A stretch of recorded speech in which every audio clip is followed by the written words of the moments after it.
मंत्री म्हणजे त्याच्यात राज्याचे मुख्यमंत्री असतील किंवा गिरीश महाजन असतील किंवा उपमुख्यमंत्री एवढेच गेले. कृषी मंत्री अजून मतदारसंघाच्या बाहेर निघाले नाही. त्या कृषी मंत्र्यांना हेच कळत नाहीये की ते त्या मतदारसंघाचे कृषी मंत्री का त्या तालुक्याचे कृषी मंत्री आहे. आतापर्यंत नाशिकमध्ये प्रचंड मोठ्या प्रमाणात एवढं शेतकऱ्यांचा अतोनात हाल झाले असताना कृषी मंत्री कोणाच्या बांधावर दिसले नाही. कुठेही ते कृषी मंत्री जे स्वतःला शेतकरी पुत्र म्हणतात की मला शेतकऱ्याच्या प्रत्येक गोष्टीची जाणीव आहे, मी स्वतः शेती करतो.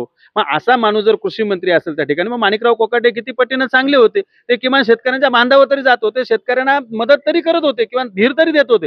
हे कृषी मंत्री तर त्याच्यापेक्षा डेंजर निघाले. म्हणजे शहरात सव्वाशेर अशी गंमत झाली. आम्ही आगीतून उठलो फुपाट्यात पडलो असं वाटायला लागलं की ज्या माणिकराव कोकाट्यांमुळे किंवा ते शेतकऱ्यांच्या भावना तरी जाणून घेत होते. परंतु हे तर कुठं दिसायलाच तयार नाही. म्हणजे कोणत्या बिळात लपून बसले कृषी मंत्री.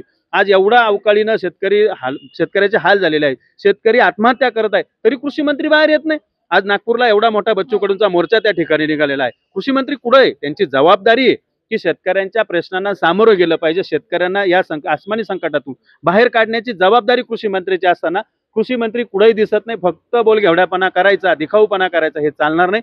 राज्याच्या कृषी मंत्र्यांनी जर येत्या 8 दिवसामध्ये नाशिक जिल्ह्याचा दौरा केला नाही तर आम्ही संघटनेच्या वतीनं त्यांना त्या ठिकाणी त्यांच्या निवासस्थानी जाऊन आंदोलन करून त्यांना या गोष्टीची जाणीव करून देऊ. थँक्यू.